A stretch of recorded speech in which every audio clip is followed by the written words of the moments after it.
Mohammed Revanth Khan veg కి ఒక దేవుడు, నాన్ వెజ్ కి ఒక దేవుడు, పెళ్లి కాని వాళ్ళకు ఒక దేవుడు అని చెప్పి పిచ్చి పిచ్చి మాటలు మాట్లాడుతున్నాడు. తనకి తెలియదేమో ఇట్లా పిచ్చి కూతలు కూసేటోళ్ళని శిక్షించడానికి కూడా ఒక దేవుడు ఉంటాడు.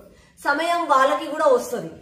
వీళ్ళకి సనాతన ధర్మం గొప్పతనం తెలియదు. ఎందుకంటే మనలాంటోళ్ళమేమో భక్తి శ్రద్ధలతో దేవుణ్ణి ప్రార్థిస్తాం.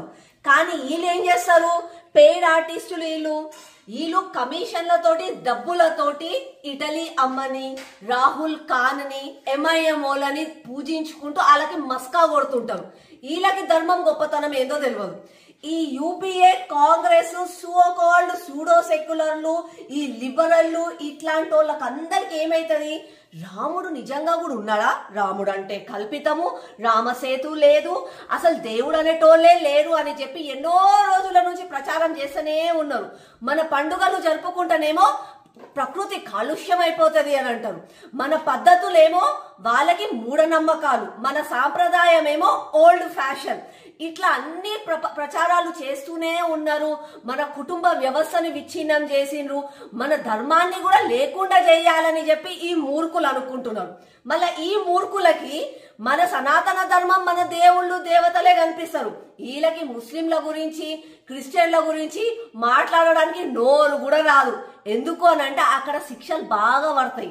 మనం ఏంటంటే పోనీలే ఆయన కర్మని ఆడిపోతాడు అని అనుకుంటాం. కాబట్టి వీళ్ళకి ఇది ఓవర్ యాక్షన్ ఎక్కువైపోతుంది డే బై డే.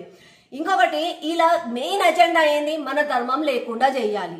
మనని మొత్తము ఎట్లయితే ఈజిప్టు, ఇరాన్, సిరియా ఇవన్నీ అయినాయో మన దేశాన్ని కూడా అట్లా చేయాలని చెప్పి ఇలా మూర్ఖులు అనుకుంటున్నారు. కానీ వీళ్ళకి ఒకటి నేను గట్టిగా ఏం చెప్పాలనుకుంటున్నా అంటే, వీళ్ళు సూర్యుడు చంద్రుడు ఉన్నన్ని రోజులు మన ధర్మం ఉంటది.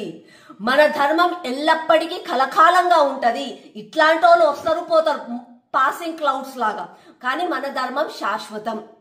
ఇలా హిందూ బంధువులారా, దయచేసి ఇప్పటికన్నా మేలుకోండి. ఎన్నో సంవత్సరాల నుంచి చేస్తున్న తప్పుడు ప్రచారాలు ఆల్మోస్ట్ 70% అలాగే వాళ్ళ లైన్లోనే పోతున్నారు. ఇప్పుడిప్పుడు మేలుకుంటున్నారు. దయచేసి ఇంకా స్ట్రాంగ్ అవ్వండి. ఇది కేవలం మీకోసం కాదు, మీ పిల్లల భవిష్యత్తు కోసం. పిల్లలు ఇంట్లలో సుఖంగా ఉండాలి, మన దేశంలో ప్రపంచం అంతా కూడా మంచిగా ఉండాలి అని అంటే మన ధర్మం ఉండాల్సిందే.